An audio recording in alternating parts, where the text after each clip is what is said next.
Got to film an intro, but this is day 1 of distance learning.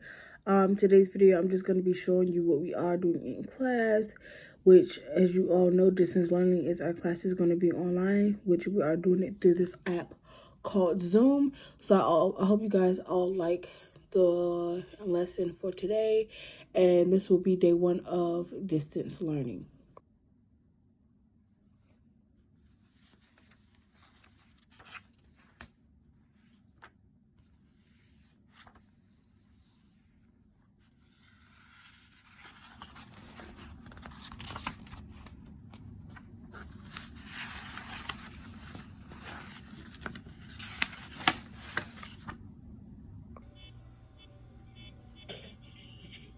Tay is here. Okay. Gotcha, Taya. All right.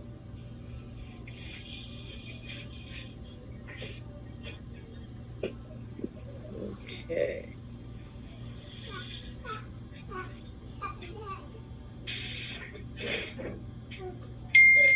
Oh, this shit, yeah.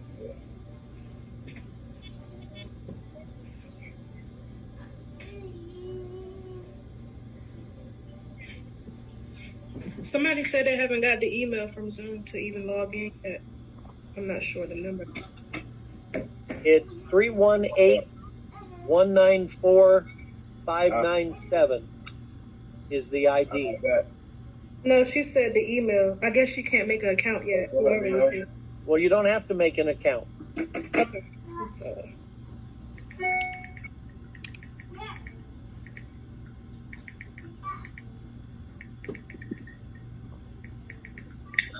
Can y'all hear me? Yes, ma'am.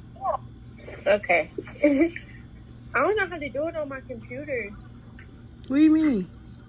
Like, it's not letting me do it on my computer. You're logging into Zoom US? Yeah.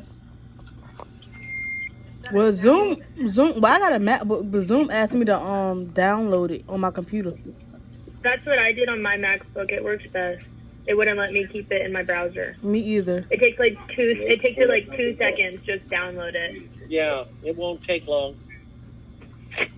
Okay, hold on. Crazy, boy.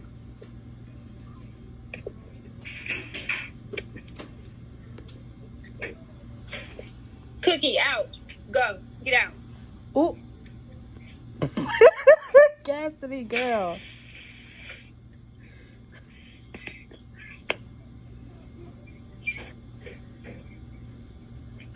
Girl, I want to stay muted till I have to talk.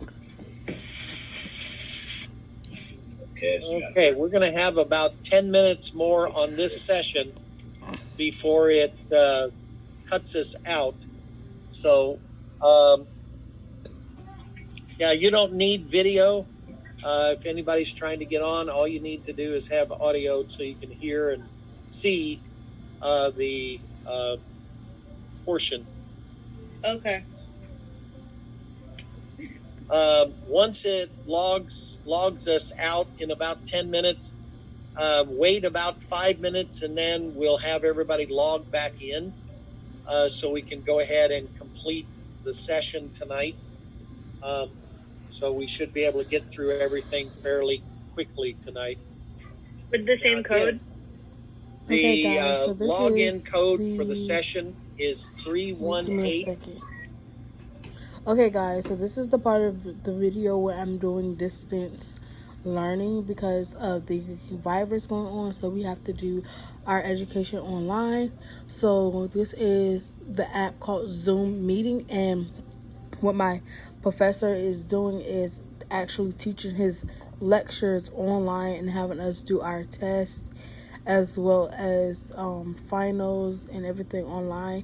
And since we are allowed to have 10 people in one room in person, he's calling us in to come into school on campus on Thursdays so that we can get our clinicals out the way, because we do need to have clinicals in order for us to graduate, and we still have to do externships. I don't know if that's gonna work due to the fact that everything is closing and quarantine and everything.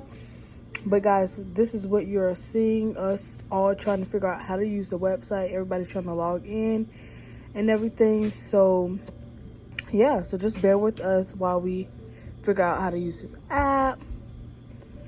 And here are my classmates. I wish she wasn't, on camera, but that's what she does. But I mean, I always ask my classmates, do they mind me recording? They always say no, so I guess it's fine. So I'm just gonna ask them if it's okay for me to record, and then I'll come back.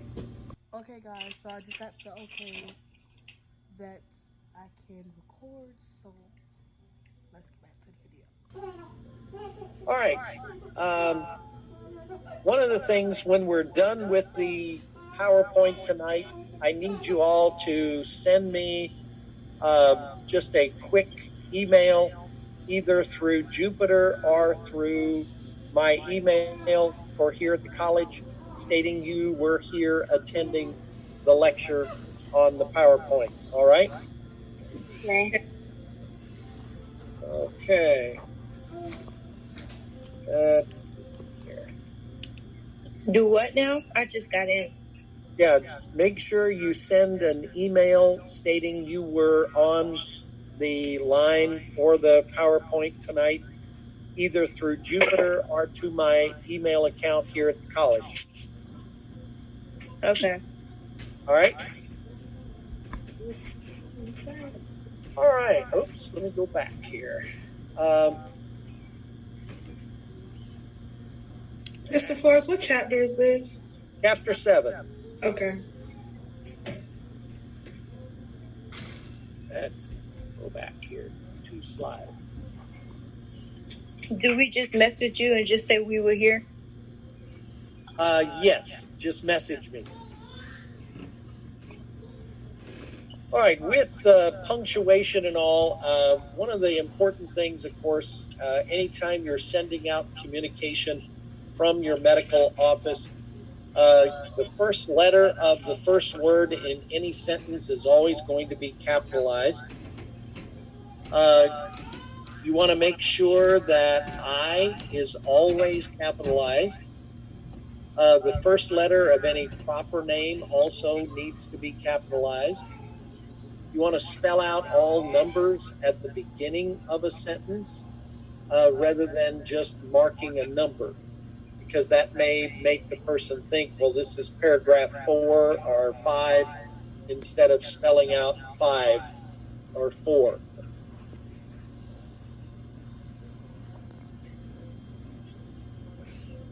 Commas are used in written punctuation.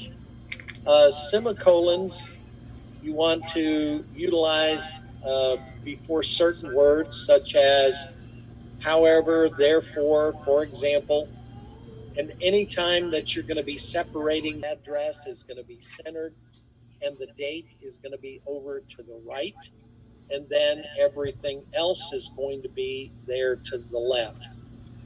So again, it just depends on your particular office as to how they set up the header and all for your office.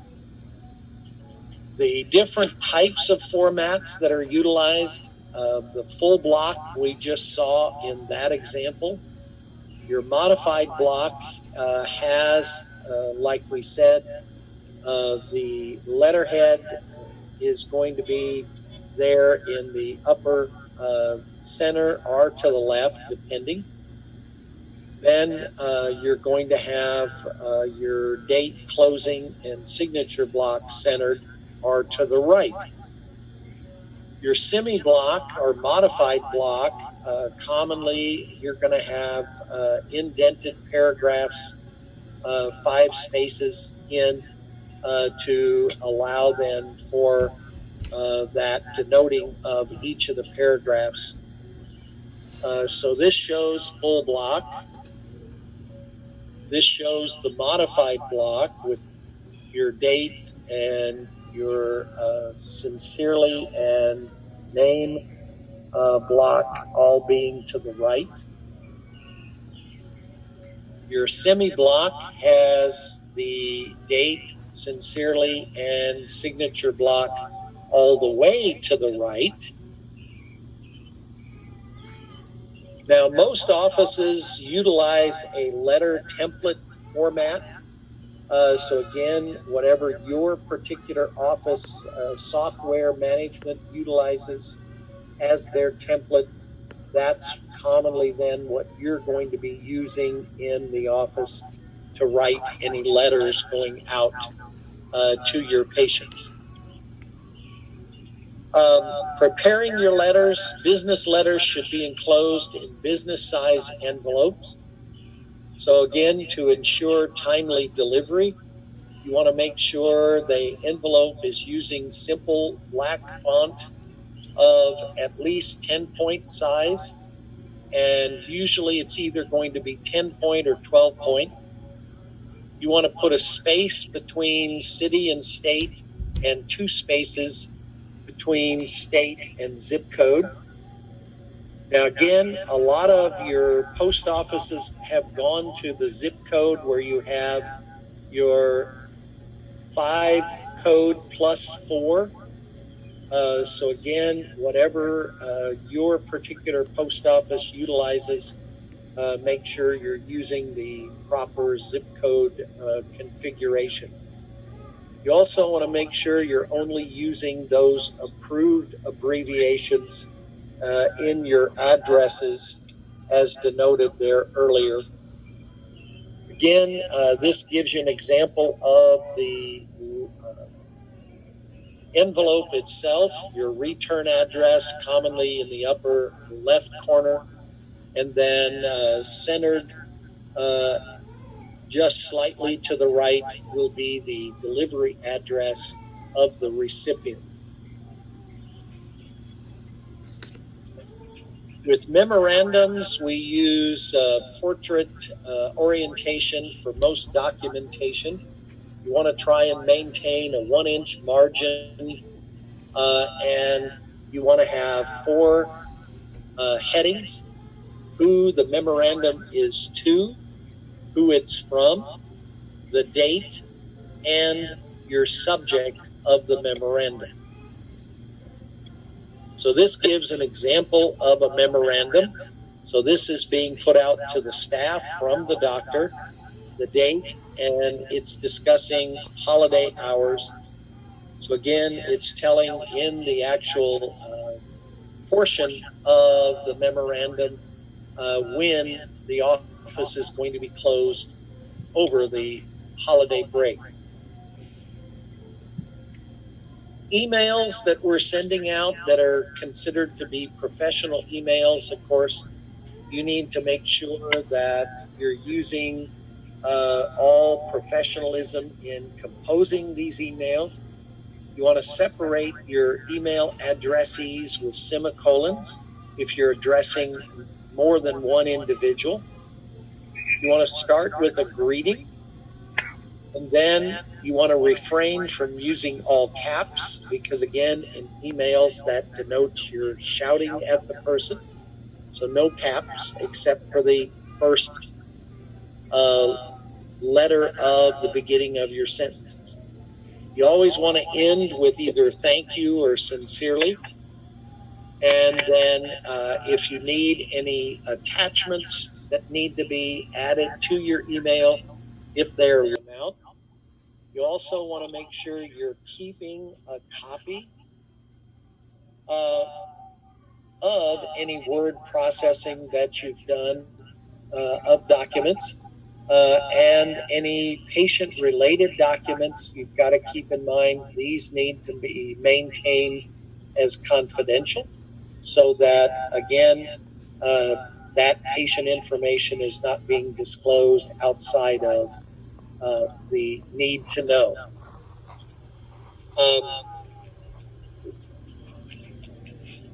Let's see. Let's go back to that last question here. This says, Joan, who's a medical assistant in a doctor's office using a computer for billing, leaves the office and doesn't back up the information to the server that she saved during that day's work.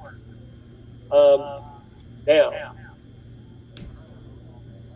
She has shredded papers from which she obtained the information because of HIPAA. During the night, virus crashes her computer. So when Joan turns on her computer the next day, it's not working. So what has she not done to provide for that protection of the records in that office? Anybody?